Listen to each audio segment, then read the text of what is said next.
Hoy vamos a analizar un caso de finales del siglo XIX, así que relájate mientras nos dirigimos a Estados Unidos. Minnie Estelle Wallace nació en Nueva Orleans el 14 de enero de 1869. Ella era hija de un abogado llamado Sr. James Elijah Wallace y su esposa Elizabeth. Cuando Minnie aún era muy joven, sus padres se divorciaron, pero se aseguraron de que sus dos hijas recibieran educación y aprendieran todas las normas sociales de la época. Después del divorcio, la señora Wallace abrió una casa de huéspedes en Canal Street, en el famoso distrito Storyville de Nueva Orleans. Estaba cerca del lujoso burdel de piedra marrón y mármol en el número 40 de Basin Street, que fue construido por la famosa Madame de Burdel Kate Townsend en 1863.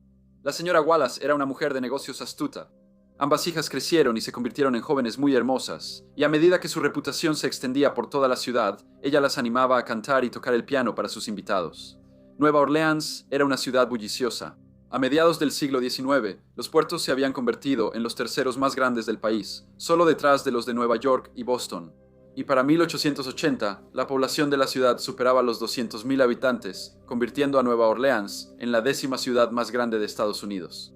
En 1884, la ciudad fue sede de la Exposición Mundial Industrial y del Centenario del Algodón. En ese momento, casi un tercio de todo el algodón producido en Estados Unidos se manejaba en Nueva Orleans, y la ciudad era el hogar de la Bolsa de Algodón de Nueva Orleans.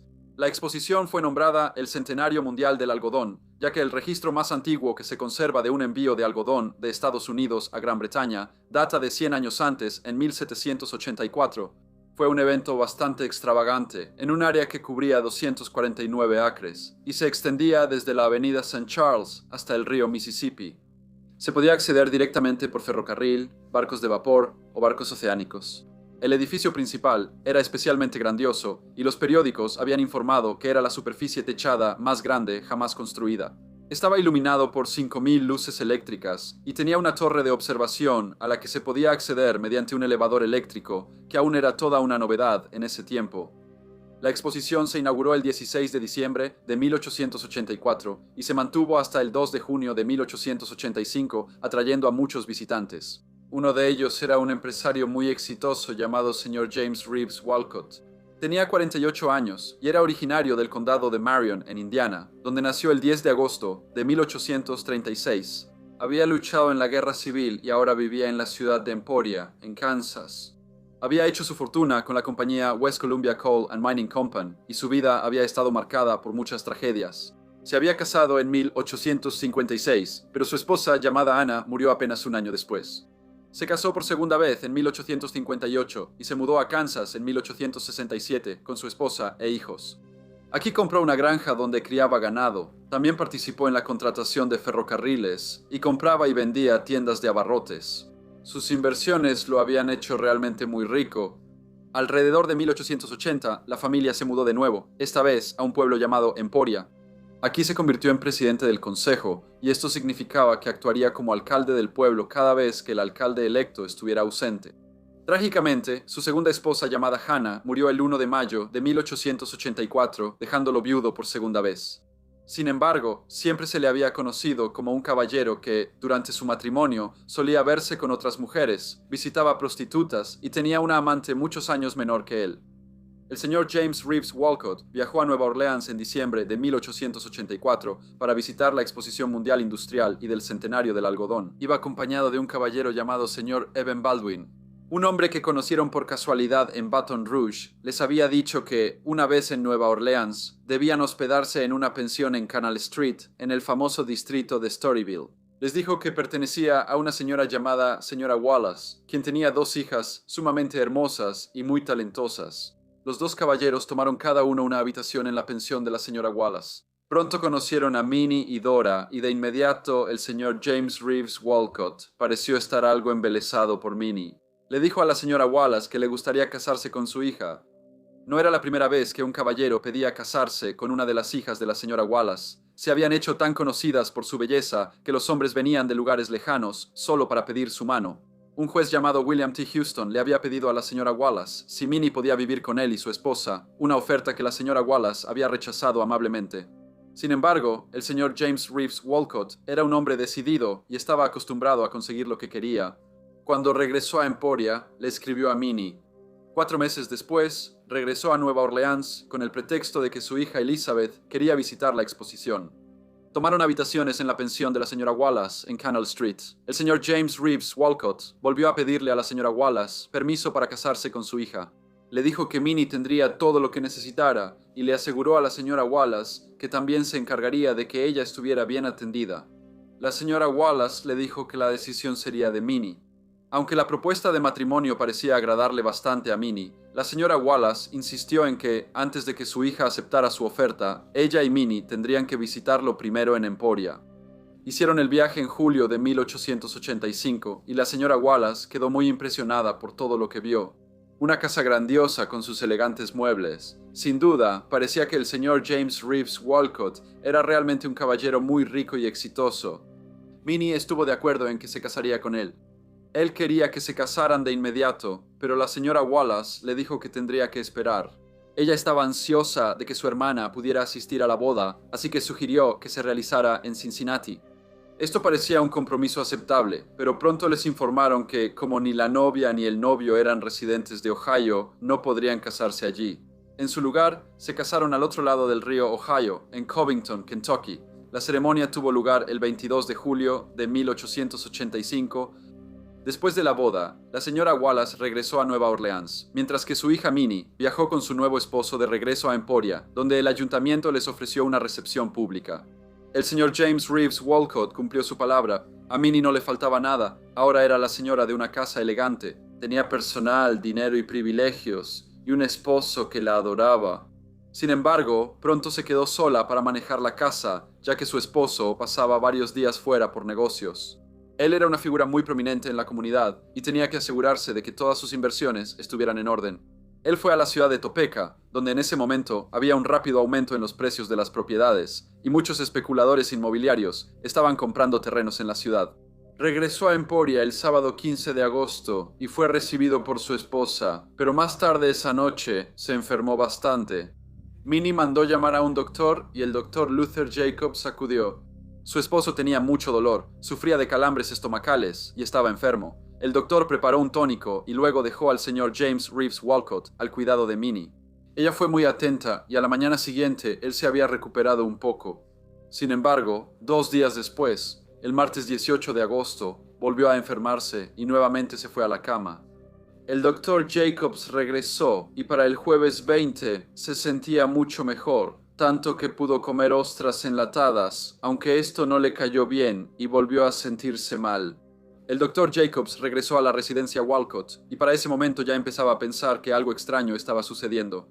Empezó a sospechar que su paciente estaba sufriendo de envenenamiento por arsénico. Esta opinión era compartida por las hijas del señor Walcott. Como muchos residentes de Emporia, ellas sospechaban por qué una joven hermosa de 16 años habría aceptado casarse con su padre. El sábado 22 de agosto, su salud empeoró aún más, pero a Minnie no se le permitió verlo. Parecía como si todos creyeran que ella era responsable de envenenar a su esposo. Más tarde ese mismo día, exactamente un mes después de haberse casado, el señor James Reeves Walcott murió. La noticia de la muerte de una figura tan prominente en Emporia pronto se difundió por todo el pueblo. Parecía que era el único tema de conversación. Las versiones sobre cómo exactamente murió fueron adornadas, y el hecho de que apenas un mes antes se había casado con una joven que tenía menos de la mitad de su edad se mencionaba constantemente.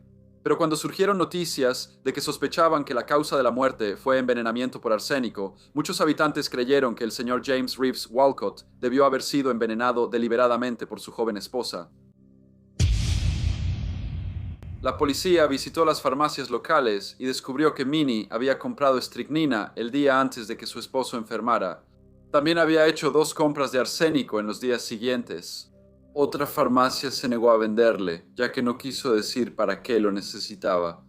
La interrogaron sobre estas compras, pero ella dijo inocentemente que solo había usado arsénico para frotarse la cara y que la estricnina la usaba únicamente para quitar manchas de su ropa. Afortunadamente, no había usado nada del arsénico que había comprado, así que aceptó dárselo a la policía para que lo pesaran. Sin embargo, cuando le entregó la pequeña caja al oficial, accidentalmente la dejó caer. Intentaron recuperar el arsénico, recogiendo todo lo que pudieron del suelo, pero ahora sería imposible determinar si en realidad había usado algo. A la señora Minnie Wallace Walcott se le dijo que debía permanecer en su casa mientras la policía investigaba las circunstancias que llevaron a la muerte de su esposo. 2 oficiales se quedaron para vigilarla. Poco después, algunos de sus amigos llegaron para ofrecerle su apoyo. Se realizó una autopsia, la cual concluyó que la causa de la muerte, sin lugar a dudas, fue por ingerir arsénico. Antes del funeral, el patólogo extrajo el estómago, el hígado y los riñones de la fallecida para que pudieran ser examinados más a fondo.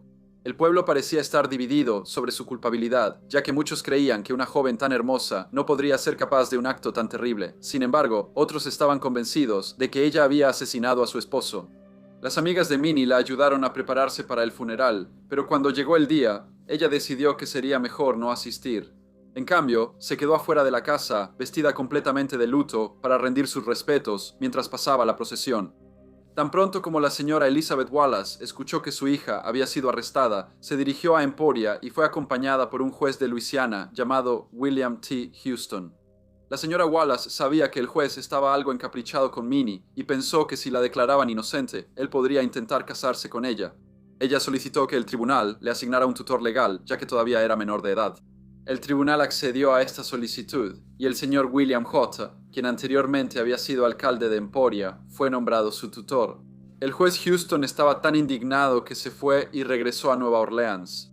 Se llevó a cabo una investigación en la que un doctor llamado Charles W. Scott testificó que el fallecido lo había visitado anteriormente, quejándose de dolores de estómago. El doctor dijo que durante la visita, el señor Walcott le informó que había estado tomando un medicamento que contenía tanto arsénico como opio.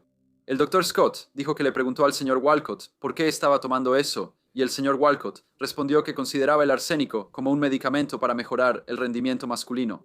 Había rumores de que, debido al estilo de vida promiscuo del fallecido, él había ingerido arsénico porque creía que era una cura para varias enfermedades de transmisión sexual. Sin embargo, la autopsia había demostrado que el señor James Reeves Walcott nunca había sufrido realmente de ninguna de esas enfermedades.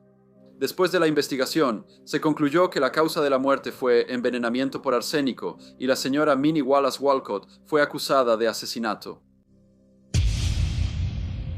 El juicio de Minnie Wallace Walcott comenzó el 19 de octubre de 1885 y fue un acontecimiento sensacional. Un empresario prominente muriendo por envenenamiento con arsénico exactamente un mes después de casarse con una joven hermosa de más de la mitad de su edad, siempre iba a vender periódicos, y el interés no se limitó a Kansas y Luisiana. Todo el país parecía querer leer sobre los acontecimientos que se estaban desarrollando en Emporia.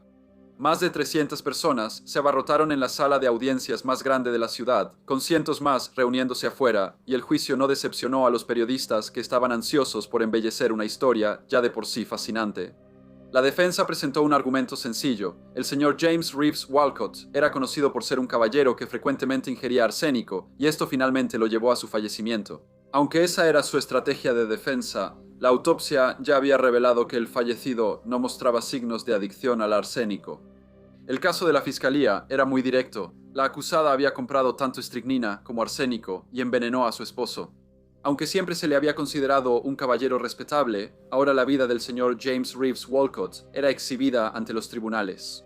Sus visitas a burdeles y prostíbulos y su temor de haber contraído una enfermedad de transmisión sexual. Las prostitutas dieron su testimonio, al igual que los médicos, quienes afirmaron que él les había dicho que era adicto al arsénico, y hubo farmacéuticos que aseguraron que él les había comprado arsénico. Sin embargo, ninguno de estos testigos era de Emporia, y a muchos les parecía extraño que el señor James Reeves Walcott solo pareciera depender de pastillas de arsénico. Cuando estaba fuera de su casa, no había absolutamente ningún registro de que él hubiera comprado arsénico en alguna farmacia local. El señor William J., a quien el tribunal había designado como tutor de Minnie, había aportado $4,000 para su defensa. Le resultaba muy fácil cautivar a los hombres mayores, y William J. no fue la excepción.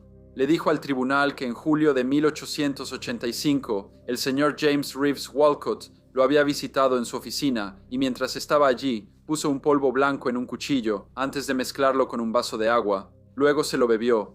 El señor J. dijo que el señor Walcott le había aconsejado limpiar el cuchillo porque el polvo era arsénico. Minnie habló en su propia defensa, entró con gracia al estrado de los testigos y le dijo al tribunal que había comprado arsénico a petición de su esposo y lo había colocado en un cajón. Sin que ella lo supiera, él le había ordenado a una sirvienta que se lo llevara y en su estado de debilidad no administró la dosis correcta, ingirió demasiado, lo que llevó a su muerte. Su testimonio fue muy emotivo y, mientras hablaba, era como si toda la sala del tribunal se hubiera detenido, de alguna manera cautivada por su inocencia y su belleza. Parecía haber capturado los corazones de los tribunales y el sentimiento público ahora estaba muy a su favor. Cuando el jurado fue enviado a deliberar sobre el caso, estuvieron deliberando durante 52 horas antes de regresar con un veredicto de no culpable. Muchos creían que la razón, probablemente, era porque no querían condenar a muerte a una chica de 16 años. Uno de los miembros del jurado dijo después: «Si yo hubiera votado por la condena de esa niña, su rostro me perseguiría hasta el día de mi muerte». Minnie heredó $250,000 de la herencia de su esposo y el 19 de noviembre de 1885 regresó a Nueva Orleans con su madre. Como los periódicos habían sensacionalizado tanto el juicio, Minnie recibió ofertas para entrar al mundo del espectáculo, pero nunca se concretó nada. Ella volvió a instalarse en la vida de Nueva Orleans y más tarde empezó a ser vista en público con el exgobernador de Luisiana, William Pitt Kellogg, un caballero unos 39 años mayor que ella. Luego se mudó a Chicago, un traslado que se creía fue pagado por el señor Pitt Kellogg. En 1897, mientras estaba en Chicago, conoció a un caballero llamado señor John Burden Ketchum. Él, como tantos hombres antes que él, se enamoró perdidamente de Minnie, tanto que se divorció de su esposa y él y Minnie se casaron en una ceremonia secreta celebrada en Wisconsin. Él hizo un testamento dejando todo lo que poseía a su nueva esposa y solo 12 días después murió. Debido a que el primer esposo de Minnie había muerto por envenenamiento con arsénico, se realizó una autopsia. Se concluyó que el señor Burden Ketchum había muerto debido a su adicción al alcohol y no se pudieron encontrar rastros de veneno ni de envenenamiento. La familia Ketchum impugnó el testamento, pero la reclamación de Minnie fue confirmada en los tribunales y una vez más heredó $250,000. Minnie se dedicó a la poesía e incluso publicó un libro de poemas, pero tuvo poco éxito como poeta. En el año 1900, Minnie conoció a un caballero llamado señor Delancey Horton Louderback. Él estaba casado, era extremadamente rico y tenía 20 años más que ella. También era una figura muy prominente en el distrito financiero de Chicago. El señor Delancey Horton Louderback quedó totalmente prendado de Minnie. La colmaba de regalos y la mostraba orgullosamente en su brazo en eventos sociales, y todo esto mientras aún estaba casado con su esposa, que ya había sufrido mucho. Finalmente, le construyó a Minnie una casa muy grande y lujosa, y juntos compraron los muebles más extravagantes. Desde hace mucho tiempo circulaban rumores de que le había dado a Minnie joyas preciosas y dinero. Sin embargo, Minnie nunca se mudó a la casa. En cambio, le escribió al señor Delancey Horton Louderback, informándole que se había mudado a Londres. Sus razones para esto no estaban claras. Minnie se quedó en Londres y los años pasaron. Cuando la esposa del señor Delancey Horton Louderback murió, él le envió un telegrama a Minnie pidiéndole que regresara a Estados Unidos para que pudieran casarse. Minnie no regresó. En cambio, ella le envió una breve respuesta informándole que se había casado con un capitán del ejército británico. No mucho después de recibir el mensaje de Minnie, el señor Delancey Horton Louderback estaba muerto. Una autopsia reveló que su muerte fue causada por envenenamiento con cianuro. No estaba claro si se trató de un suicidio o un asesinato. Cuando se leyó su testamento, se reveló que el 25% de su patrimonio había sido dejado a Minnie Wallace Walcott. El señor Delancey Horton Louderback había muerto en Chicago en un momento en que Minnie vivía en Londres. Aunque ella no pudo haber tenido ninguna participación directa en su fallecimiento, aumentaron las especulaciones de que pudo haber tenido un cómplice que podría haberlo envenenado. Sin embargo, nunca se presentaron cargos contra nadie en relación con su muerte. Minnie finalmente regresó a Estados Unidos y vivió el resto de su vida en relativo anonimato usando el nombre Estelle Minnie Keating. Ella murió en San Diego el 10 de mayo de 1957 a la edad de 88 años. Hola a todos y muchas gracias por escuchar. Como siempre, por favor, dejen cualquier comentario o retroalimentación que tengan y espero verlos a todos de nuevo en el próximo Briefcase.